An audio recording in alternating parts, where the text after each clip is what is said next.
जय हिंद दोस्तों, welcome to SSB world.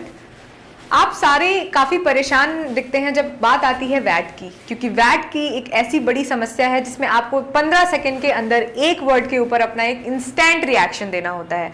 तो somehow you get nervous, somehow आपको इस चीज़ से डर लगने लगता है कि अगर कुछ नेगेटिव वर्ड आ जाए या कुछ डिफरेंट वर्ड आ जाए या कुछ ऐसा आ जाए जिसे हम जानते नहीं हैं या हम नहीं कर पाएंगे, तो आप थोड़े से घबरा जाते हो। तो आपकी इस सारी समस्या का इलाज है यहाँ पे। आप हमारे चैनल से जुड़े रहिए, उसे फॉलो करिए, प्रॉपरली रेगुलरली देखते रहिए, आपको आपकी सारी एसएसबी रिलेटेड क्वेरीज प्रॉब्लम्स का हल मिल जाएगा। तो आज हम आपको वैट की सीरीज का कंटिन्यूएशन लेके आई हूँ मैं आपके सामने, जिसमें आपको कई सारे डिफरेंट वर्ड्स मिलेंगे। इससे आपकी प्रैक्टिस भी होगी और आपको ये भी पता चलेगा कि क्या क्राइटेरिया है जिससे आपको जज किया जाता है, जिससे आपकी OLQs डिसाइड होती हैं और फाइनली आपका इस बेसिस पे एक सिलेक्शन होता है। तो आइए शुरू करते हैं। आर्मी, ये बहुत ही इंपॉर्टेंट वर्ड है दोस्तों, आपको मिलेगा हर एक वैट में, क्योंकि ये कहीं ना कहीं एक इंस्टीट्यूशन से रिलेटेड है और वो आपका एक ओपिनियन जानना चाहते हैं कि आप आर्मी के बारे में क्या सोचते हैं। तो the word is army and the sentence is the backbone of a nation security. इस चीज से आपका डिटर्मिनेशन OLQ समझ में आता है कि आपको ये पता है कि आपको इधर जाना है and you are somehow determined and you respect that position because that is very important position for a nation building programme. Let's come to the next word which is annoy. Annoy is a negative word friends. इसका sentence होगा mature people keep everything happy. अब आपके मन में एक question आया होगा कि इस जगह पे तो कहीं पे भी annoy यूज हुआ ही नहीं है। So there is a trick. It's not important that you always use that word as in annoy है तो annoy लाना जरूरी है। You can use something related to that as well. जैसे मैंने यहाँ पे हैप्पी चीज, हैप्पीनेस के बारे में बताया है, that mature people keeps everyone happy. तो मैंने इस सेंटेंस में annoy का अपोजिट बताया है। This is not very very much appreciable, बहुत ज़्यादा प्रेफर नहीं करते हैं, बट इन केस अगर आपको लगता है कि आपको एकदम से इसका वर्ड का यूज़ नहीं करना है तो आप उसके एंटोनिम का यूज़ करके उससे रिलेटेड आप सेंटेंस बना सकते हैं। This is why I am saying here mature people keep everyone happy. This is also a trick to use this things. annoy से आप कुछ अच्छा भी बना सकते थे, that the more you annoy the more you are stressed. तो इस तरह से आप इस चीज़ों को ये बता सकते थे कि you should not be more annoyed to remove the और रिलीज द स्ट्रेस। तो ये सारी चीज़ें आप ऐसे भी यूज़ कर सकते थे, but this is also a way to tell your response और योर ओपिनियन। इस ओपिनियन से आपकी सोशल अडॉप्टेबिलिटी वाली OLQ समझ में आती है। Let's come to the next word which is bad. Bad is also a negative word friend, और यहाँ पे मैंने ये किया है, the same trick has been applied as in life is full of good things.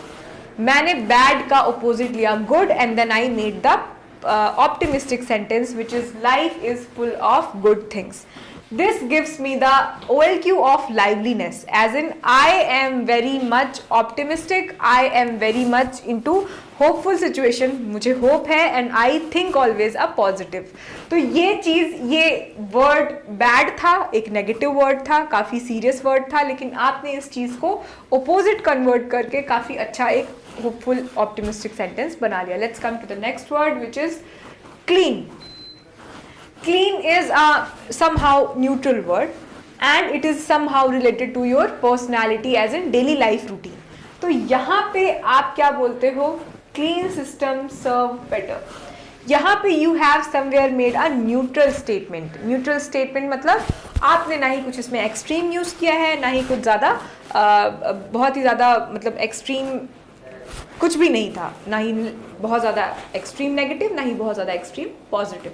ये एक बहुत न्यूट्रल सेंटेंस है। तो ये एक बहुत अच्छी ट्रिक होती है किसी भी ऐसे सेंटेंस को मतलब प्रॉपरली हैंडल करने की कि आप उसे न्यूट्रल वे में रिस्पॉन्स दो।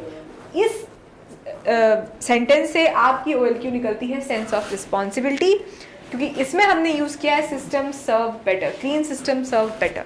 तो सेंस ऑफ रिस्पॉन्सिबिलिटी ऐसे समझ में आता है कि somehow you know that we should be clean and our system should be clean, transparent and well working. Let's come to the next word which is cup.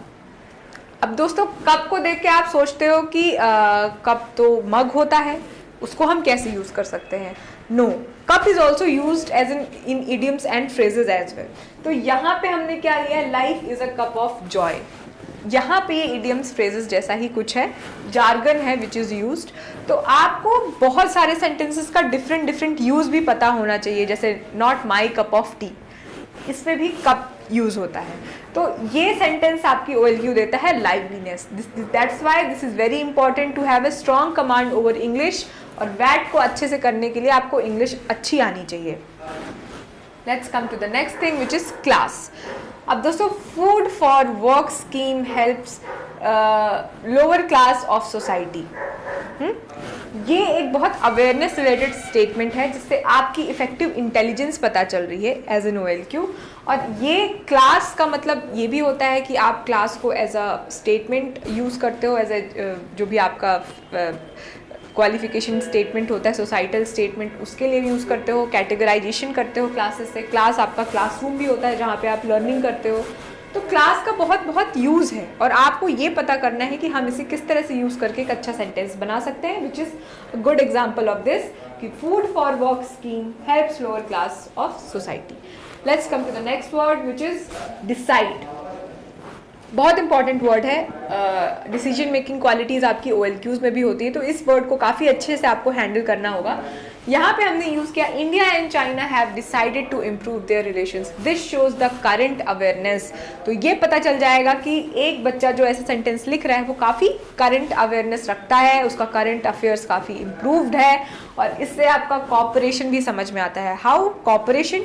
क्योंकि आप अगर ऐसे स्टेटमेंट्स को चूज कर रहे हो लिखने के लिए, तो somehow you promote cooperation, you support cooperation, because अगर किसी को अपना रिलेशन स्ट्रॉन्ग करना है तो एक दूसरे को कॉपरेट तो करना ही पड़ेगा। तो इस तरह से मैंने आपकी एक नई OLQ निकाली which is cooperation. Let's come to the next word which is delay. Delay is a negative words friend, और आपको कई बार ये समझ में नहीं आएगा कि डिले में हम क्या स्टेटमेंट बना सकते हैं, क्योंकि डिले बहुत ही नेगेटिव वर्ड है, और इसका जब एक वर्ड ही नेगेटिव है तो स्टेटमेंट कैसे अच्छा और पॉजिटिव एंड मीनिंगफुल बनेगा। तब आपको क्या करना है, कुछ नहीं करना है, आपको एक ऐसा स्टेटमेंट लिख देना है जिससे उस नेगेटिव वर्ड को की नेगेटिव क्वालिटी पॉजिटिव में चेंज हो जाए। For example, doing work without delay show sincerity. अब विदाउट डिले इस नेगेटिव वर्ड को पॉजिटिव कर रहा है with sincerity adding to it. तो इस तरह से डिटर्मिनेशन जो है, ये स्टेटमेंट आपकी डिटर्मिनेशन वाली OLQ बताती है कि आप कितने डिटरमाइंड हो और आप कहीं ना कहीं अपनी लाइफ में डिले होना प्रेफर नहीं करते हो। Okay, let's come to the next word which is desire. Desire is very hopeful and positive word. Let's see what is the statement. Indian youth desires for a developed nation. Sense of responsibility OLQ निकल के आ रही है इससे, और जाहिर सी बात है कि ये बहुत ही एक पॉजिटिव और बहुत होपफुल स्टेटमेंट है।